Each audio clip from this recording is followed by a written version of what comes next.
multitasking. I was getting ready to go. My assistant just had a baby, so this was multitasking on a different level. And I was on the phone, and he's like, how's the show? I said, it's great! She saved the cheerleader. She saved the world. Tonight, the entertainment world is remembering Hayden Panettiere, an actress whose career spanned 3 decades, from child star to household name, and who spent her final years using her voice to help others through their own struggles. This is the story of that career and the person behind it. Hayden Panettiere didn't stumble into Hollywood. She grew up in it. Before she was a household name, she was already working steadily in television and commercials, building a resume most adult actors would envy by the time she was a teenager. In an industry known for chewing up child performers, she managed something rarer. She kept working, kept growing, and kept getting cast in bigger and bigger roles. Her early break came with a part in Remember the Titans, the 2000 football drama that introduced millions of viewers to a young actress with real, natural screen presence. She followed that with roles in family-friendly films like Ice Princess and Raising Helen, proving she had range beyond just being the kid in the movie. She wasn't a novelty act. She was building an actual career, role by role, long before most of her peers had figured out what they wanted to do. But it was a role in 2006 that would define her for an entire generation of television viewers. That year, NBC launched a show called Heroes, an ambitious ensemble drama about ordinary people around the world discovering extraordinary abilities. Panettiere played Claire Bennett, a small-town cheerleader with the power of rapid regeneration, a character who simply couldn't be killed, no matter how many times the writers tried. Her catchphrase from the show's marketing, "Save the cheerleader, save the world," became a genuine cultural moment, printed on posters and repeated across pop culture for years afterward. Heroes was appointment television at the height of the DVR era, one of the last true watercooler shows before streaming changed everything. Claire Bennett turned a teenage actress into one of the most recognizable faces on network TV almost overnight. It's easy to underestimate now just how big this was. Panettiere wasn't just in a hit show. She was arguably its emotional center for several seasons, carrying storylines that pulled in millions of viewers every single week.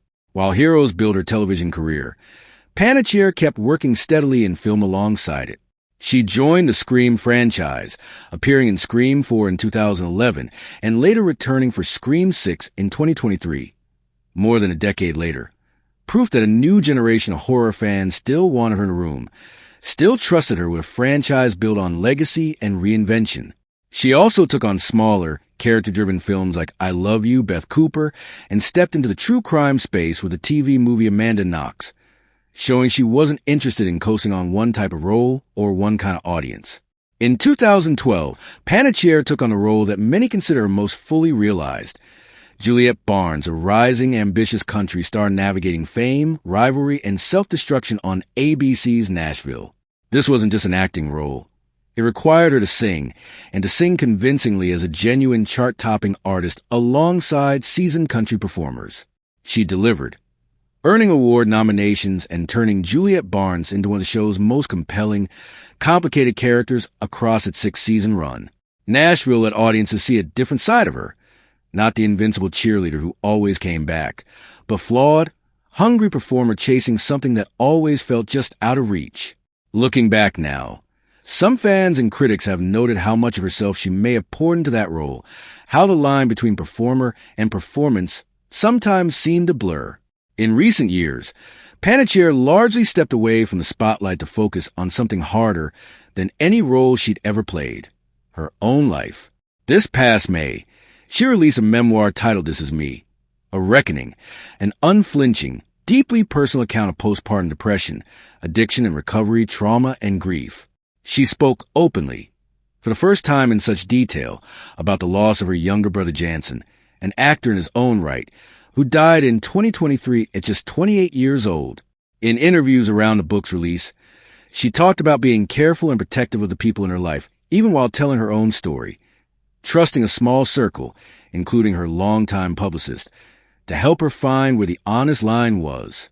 It was a rare thing, a former child star willing to say, publicly and without flinching, that fame never protected her from pain, and that recovery is never a straight line.